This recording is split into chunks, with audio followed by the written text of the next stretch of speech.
Hey, what's going on, ladies and gentlemen? Hopefully you're having a great day. In today's episode of Learning Roblox Studio, we're going to be going over the Detecting Player Input course. As always, if you guys do enjoy the video or it does help you guys out, make sure you smash the like button, also hit the subscribe button, and turn those post notifications on if you want to get notified when I upload more Roblox development content. Additionally, I do have a Patreon if you guys like to support me or gain access to a lot of the scripts that I make my other videos. There's a link down below in the description, and you guys can go check it out. With that being said, let's get into it. Detecting Player Input. Connecting player input to actions will give players much better and more intuitive control over your game's features.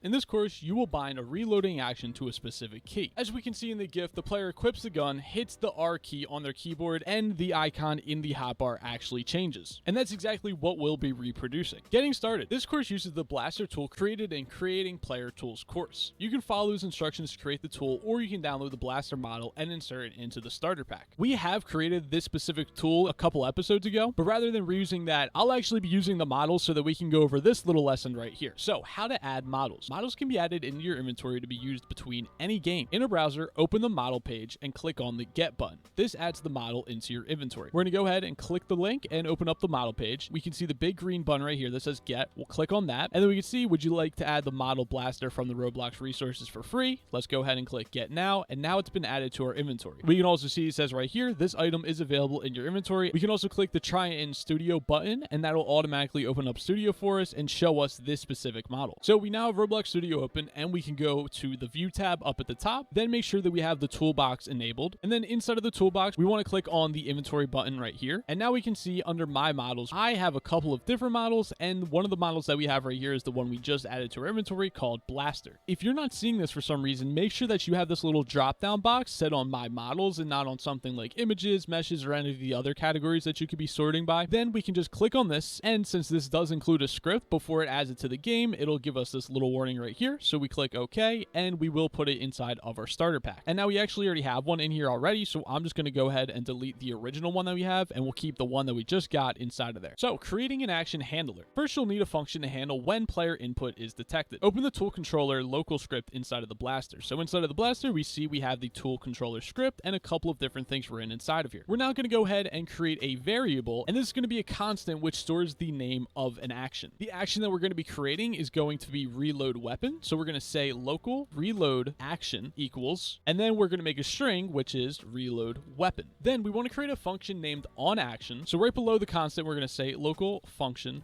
onAction, and we are going to accept three arguments: the action name, the input state, and the input object. This will be the function that runs when player input is detected. Now inside of the function, check that the given action name matches the reload action name, and make sure that the input state is enum.userinputState.begin. So we're going to say if action name equals reload action, and the input state is enum.userinput, and not type, we want to do state dot and then begin. And of course, then, and there we go. This is important because the function will run every time the input state changes, but the reload only needs to happen once. If you're slightly confused by this, when you push a key on your keyboard, there's a couple of different actions. The first action is begin. That's when you first press the key down. After you push it down, the key comes back up, and that would be the ending action. So we want to make sure that this only happens as soon as the player actually presses the key down, and that's why we're setting it to begin, because if we didn't have this check, then the gun would reload first when we press it down, then when the key comes back up, and it might even happen at other times as well, because there's a couple of different things like none, cancel, and change. To make it obvious when the player reloads, change the texture ID of the tool to another ID, and I'll leave that in the description down below for a moment, and then change it back to its original value. And I'll leave both these IDs down below in the description. So we're going to just say tool.texture ID equals, and then we're going to set it to the new one, and then we're going to say task.wait. We'll wait 2 seconds, and then we'll do the exact same thing again, but this time setting it to the original texture. Binding the action. Context action service can be used to bind a function to a specific input by using the bind action function, which accepts several arguments. The arguments that it accepts are the name of the action, the function to handle the action, also called a callback, whether or not a touchscreen button should be displayed, and any amount of keycodes to detect and associate with the action. Keycodes are values that represent different input buttons, such as keyboard keys or controller buttons. A full list of codes are available here. So at the top of our script, we want to get the context action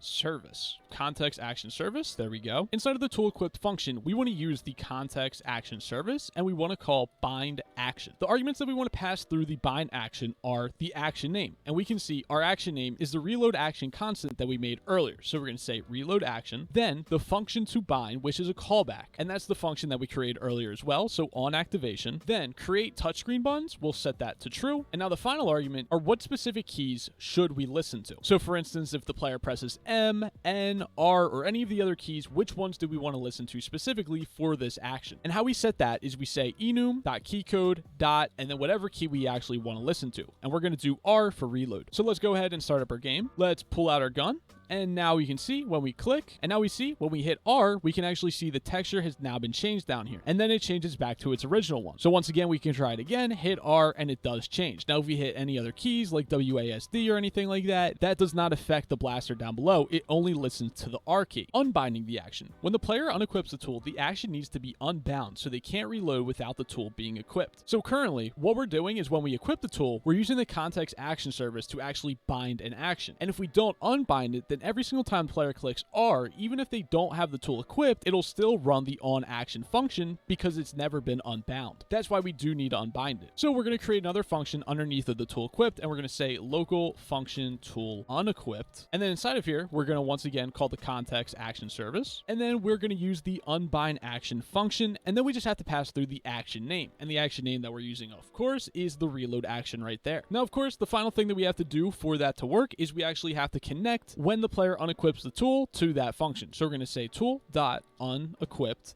connect, and then point it to that function. So just like that. Once again, let's go ahead and start up the game. And then we can pull out the gun. We can hit R and we can see the texture has changed. And if we put the gun away and hit R again, we can see that nothing actually happens here anymore. I didn't actually show or try to test this without the unequipped. So let's actually do that real quick just to show you why we made the unequipped. So if we don't unbind that action, let's go ahead and equip it because we need to first bind the action. So we hit R while it's equipped and we can see the texture changes. Now let's put it away and then hit R again and we can see the texture still changes, and that's because we commented out the unbind. So when we don't unbind the action, then it's just continuously tracked forever. That's why we need to unbind this. Otherwise, we can continuously reload our gun even though we don't have it equipped. And of course, that's exactly why we made the unbind action right here. They also offer a little extra challenge. They say try counting down an ammo counter each time the blaster is fired. You can then deactivate the tool activated function when the gun has no ammo and then reactivate it once the reload animation is finished. So I'm not exactly 100% sure if this is the way they want us to do it, but I'll go ahead and take my shot at it. Right underneath of reload action, we're going to create a new variable called max_ammo, and we're going to set that to 10. Then under that, we're going to create another variable called ammo, and we're going to set that to max ammo. So once the script loads up, ammo is going to be set to 10. We're going to start off with 10 bullets in our gun. Now, whenever we actually reload, what we're going to do, once the reload animation is finished, we are going to set our current ammo back to the max ammo because that's how reloading works. We also want the ammo to go down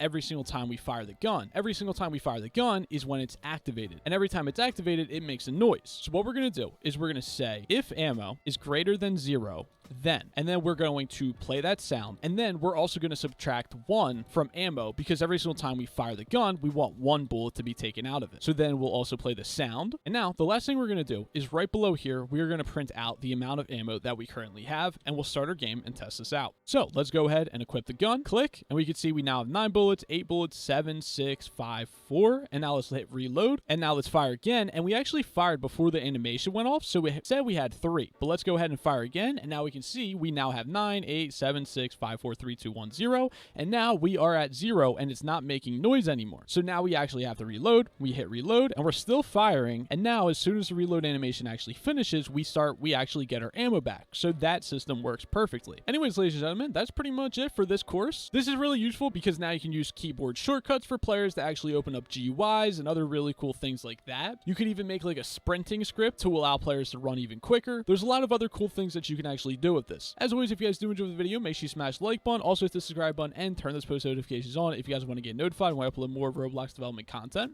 Additionally, I do have a Patreon. If you guys would like to support me or gain access to a lot of the scripts that I make my other videos, there's a link down below in the description. You guys can go check it out. With that being said, I hope that you guys have a great day, and I'll see you guys in the next episode.